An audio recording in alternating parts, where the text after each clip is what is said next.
So, good afternoon. At pupunta lang tayo ng 13 Martires at may bibili lang tayo. At syempre, testingin na rin natin itong ating Insta360 courtesy of Sayad. So, painit muna tayo ng bike. Wala lang, kailangan ko lang bumili ng gamot. So, cold start nung CH2. Ay, naka.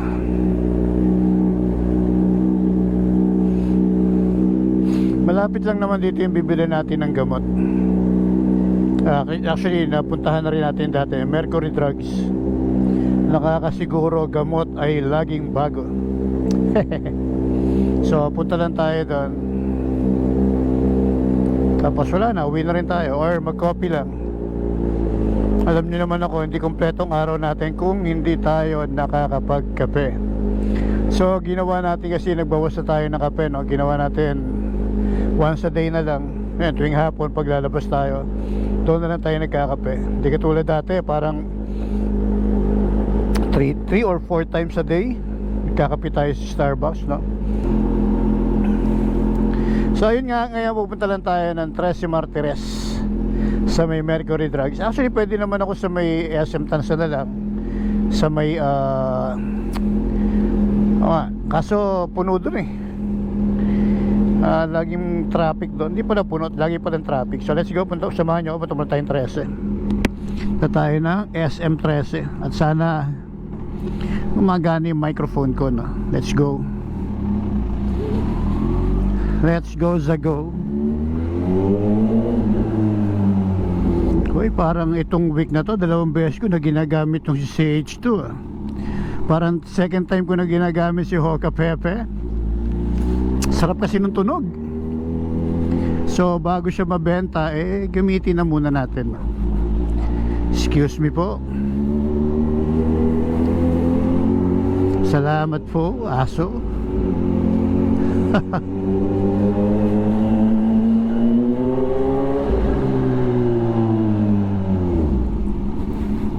Ingay mo, Kapepe, ano oras na ba? 3:46, pwede na pala tayo mag-ingay. Hapon na pala. It's 3:46 PM. At syempre hindi na yan ganong late, no? Nasa school na yan, nasundo na ng mga anak, apo. Yon. So let's go, Zago.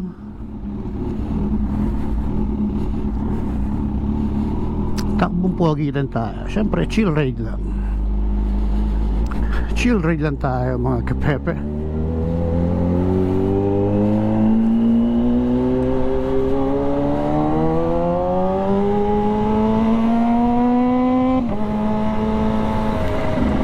Masasabi lang, chill ride. Baka bumaksak yung Insta mo. Check mo maigi. So ayan, gusto ko lang magpasalamat doon sa nagbigay sa atin ng Insta360 kay June Arebs, no? Actually mahabang story yung 360 na yan eh. So thank you very much kay June Arebs, no? Shoutout sa'yo. Shoutout sa Insta360 na muntik mo nang hindi makuha. Buti na lang magaling ako. Gusto niyo ba ikwento ko kung paano ako nagkaroon ng Insta360? Sige, kwento ko sa inyo, ha. Hindi ko alam kung pwede ko itong i-post kasi baka magalit si June total wala naman tayong topic. Ito na lang gawin natin topic, itong Insta360 ni June. So 3 beses pa lang nagagamit ni June yung Insta360 niya. Tapos supposed to be pupunta siya ng Europe. Then bumili siya ng Insta360 bago siya pumunta ng Europe. So nung ginamit niya rito 3 beses, tapos ayaw nang gumana, siguro na overcharge dahil napaka-sensitive naman talaga. So no overcharge siguro. Ang nangyari, pinagawa niya. So nung pinagawa niya, dahil under warranty pa, dahil 3 days pa lang, so wala pang sabihin na natin 1 linggo, 2 linggo pa lang sa kanya, under warranty pa, pinagawa niya. Inabot ng 1 taon. Laging sinasabi sa kanya, wala raw, hindi pa raw dumarating, hindi raw kasama doon sa dumating na package. Tapos hindi siya binigyan ng claim stub. So doon pa lang nakakaduda na, no, bakit ganun yung ginawa. Masyado kasi mabait tong kaibigan natin, no? Oo lang ng oo. So ayun na nga. So ganun na nga nangyari. So kinuwento niya sa akin. Siguro kinuwento niya sa akin mga ano lang, bago niya ito bigay sa akin nung kinuwento niya. So in short, sabi ko sa kanya, ako mag-asikaso, ako na kukuha. Sabi ko, akong kakausap dyan para maibigay na sa'yo. So sabi ni June, sige, sabi niya, master, pag nakuha mo, sa'yo na. Sabi ko talaga, sige, sa'yo na, kasi parang consider yan na hindi ko na makukuha kasi tagal na, 1 year na, pinapaikot-ikot na lang siya. So in short, minessage ko yung store. Minessage ko the store. Tapos sumagot naman yung kausap niya. Sabi ko nga, in-endorse na sa akin ni June yung pagkuha or pag-claim nung Insta. Sabi ko, nagtataka lang ako bakit ganun nakatagal. Almost 1 year na, wala pa. Sabi ko, sige kako, bibisita lang kako ko dyan sa store nyo para kausapin yung manager nyo kung sino yung pwedeng kausapin na mas mataas, di ba? So minessage ko noong umaga yon. Pagdating ng hapon, nag-reply. Sabi niya, sir, no need na pong pumunta rito sa sa store. Sabi, nakausap ko na po yung manager namin at ang sabi, ire-refund na lang daw po kung magkano yung price nung Insta. So ire-refund na lang. So doon pa lang nagtaka na ako, di ba? Bakit on the spot ire-refund na lang nila yung pera? Bakit pinaabot pa ng 1 year? So may merong hocus pocus.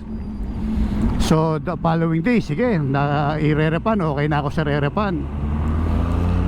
So yun na, parang 2 days na i-refund, na ibalik sa akin yung pera after 2 days.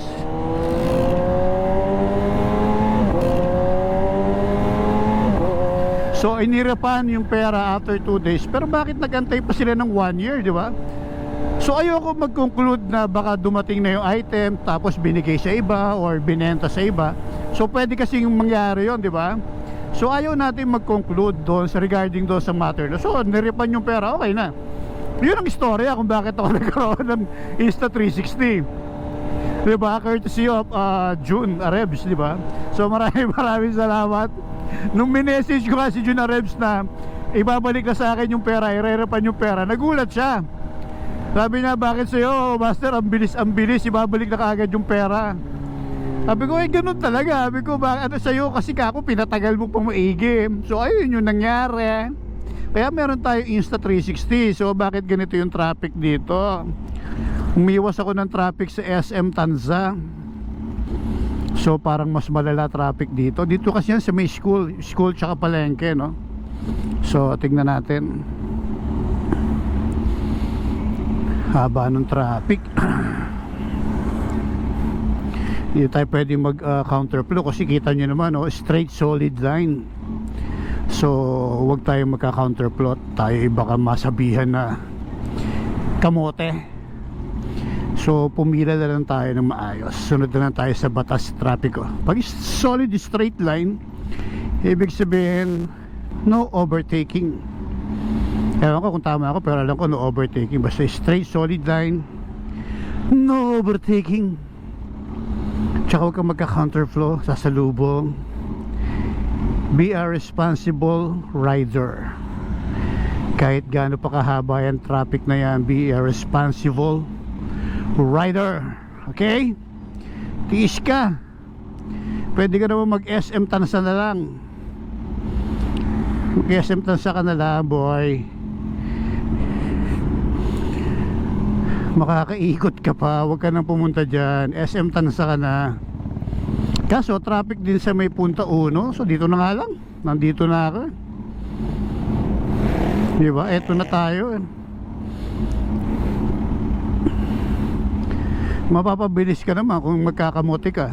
Pero syempre hindi ka naman kamoting tao, matuto kang pumila, diba?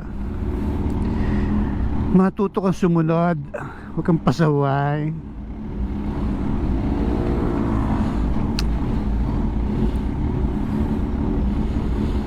Pararararara. Whew.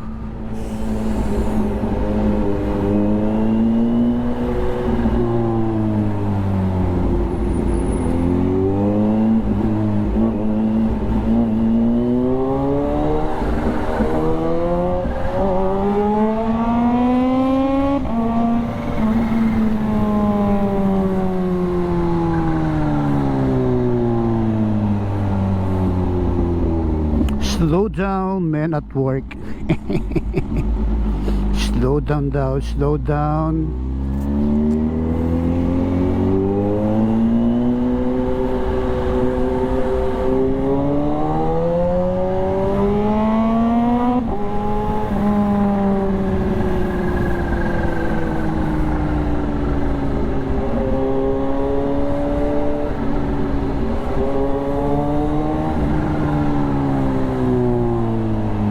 Ang cute ng aso.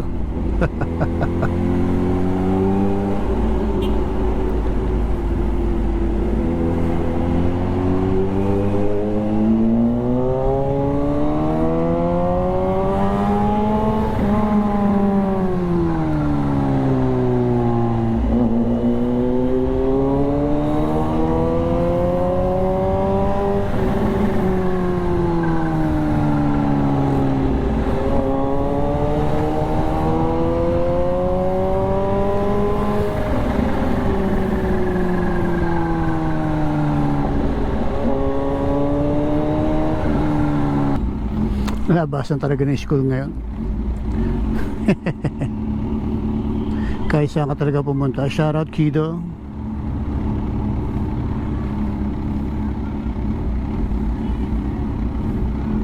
Shoutout Kido. Hello.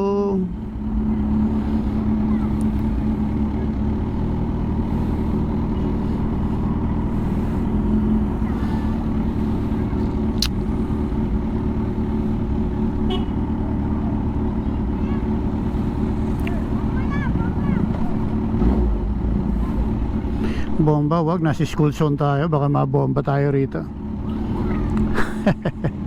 Nakakatuwa lang yung mga bata, no? Makasigaw ng bomba. Bomba! Baka tayo mabomba ng principal tsaka ng mga traffic enforcer. Hindi talaga yung oras ng labas ko. Traffic! Traffic, yeah.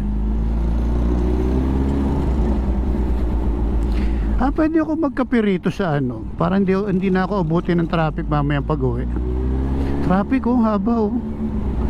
Ano bang pangalan ng coffee shop dito? May coffee shop akong pinupuntahan dito, eh.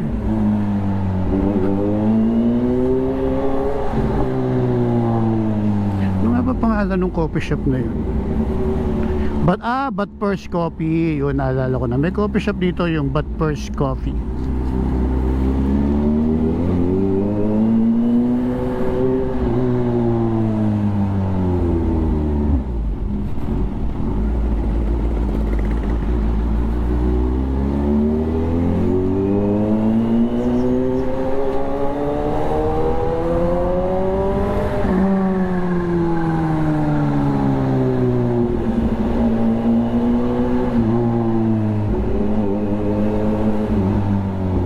So diretso lang tayo, bibili tayo ng gamot dito sa My Mercury Drugs. Nakakasiguro ka kasi gamot ay laging bago. Diyan yan sa kabila, Mercury Drugs. Diyan tayo bumibili ng gamot kesa pumunta tayo ng SM Tanza. SM Tanza sa may Tanza. Layo kasi ng Mercury Drugs dito. Dati kasi merong Watson doon sa amin. Kaso ang problema mo, tinanggal yung Watson doon sa sa Vista Mall. So wala ka na tuloy mabili ng gamot ngayon. Kaya no choice tayo kundi pumunta dito. Ito na yung pinakamalapit sa akin. Actually malapit naman to kung walang traffic, pero dahil nga traffic, wala kang magagawa. Wala namang atang lugar ngayon na hindi traffic, di ba? So matagal pa yung ride natin sa pagbili ng gamot, di ba? Saglit lang naman yung pagbili ng gamot. Ang matagal lang talaga is yung ride, no, papunta doon sa bilihan ng gamot. So shout out.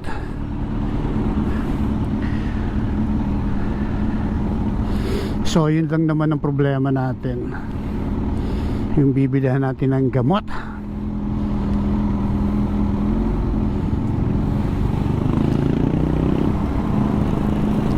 Anak ng patola ka naman, kuya. Maling mali ka naman.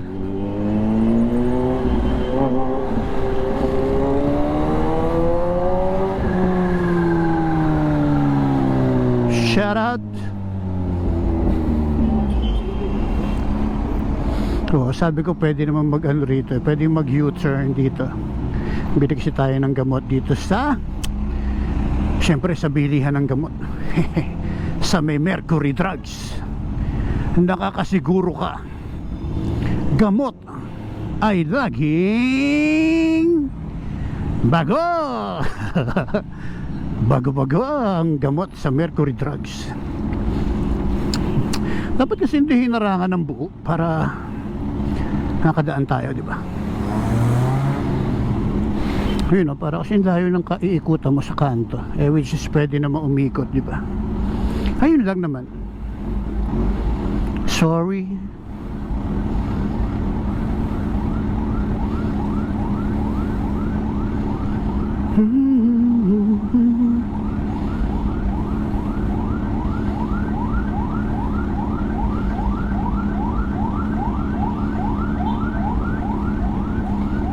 Shout out.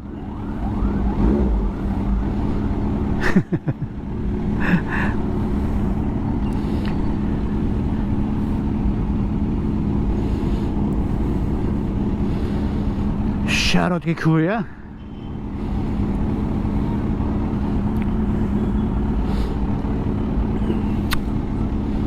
Grabe naman, patayin naman natin.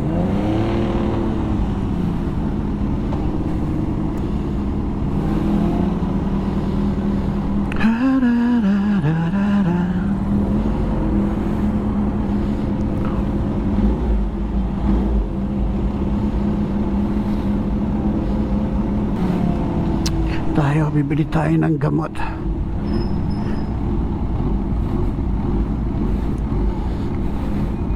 Ito tayo ng Mercury Drugs.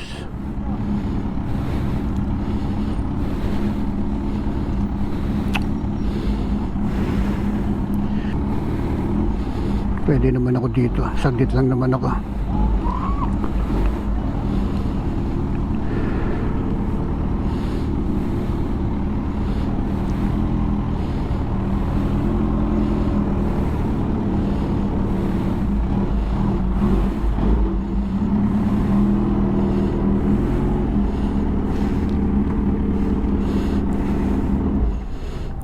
Pwede naman tayo rito, saglit lang naman tayo. So dito tayo sa Mercury Drugs. Makakasiguro ka, gamot ay laging bago. So bili muna tayo ng gamot.